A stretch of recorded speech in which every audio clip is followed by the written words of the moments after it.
Sur cette vidéo, on va voir comment déterminer analytiquement une loi d'entrée-sortie.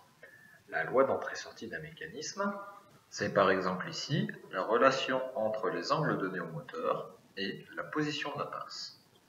On peut noter les angles des moteurs alpha, bêta et gamma et la position de la pince dans le plan selon les coordonnées y verticalement et x horizontalement. Cette loi prend la forme x est une fonction d'alpha, bêta et gamma, et de même pour y.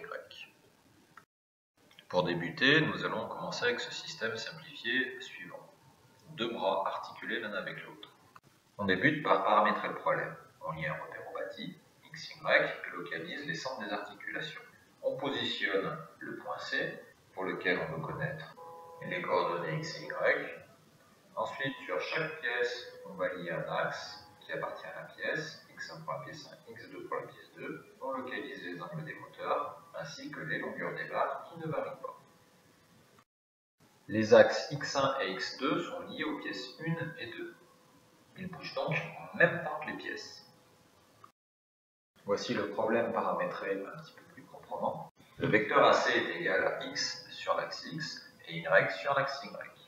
Le vecteur AB est égal à la longueur 1 sur l'axe x1, de même pour le vecteur BC, la longueur 2 sur x2. On opère une fermeture géométrique, c'est-à-dire qu'on va exprimer un vecteur, par exemple AA, qui est égal à 0.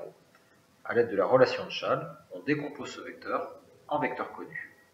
Ici, on ne connaît pas directement CA, mais on connaît AC, et on sait que CA est égal à moins AC, on remplace. Les vecteurs AB, BC et AC sont eux aussi remplacés par leurs expressions.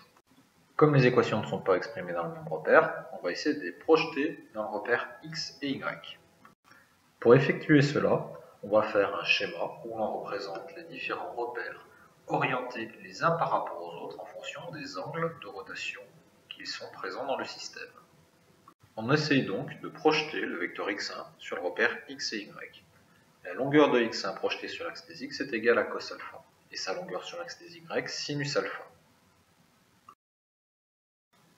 On fait la même chose pour l'axe 2 qu'on projette directement sur x et y à travers les angles alpha et bêta.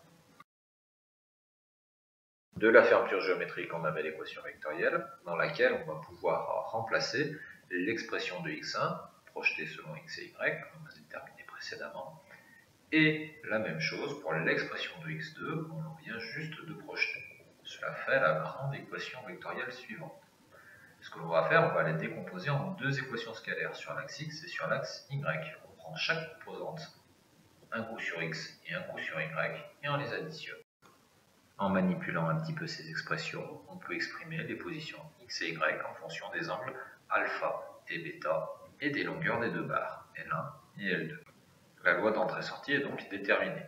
Si je souhaite maintenant connaître les vitesses, par exemple la vitesse sur l'axe des x, il faut donc que je dérive l'équation sur l'axe des x. Dériver une loi d'entrée-sortie, aussi grande que celle-là, n'est pas une chose aussi évidente que ça.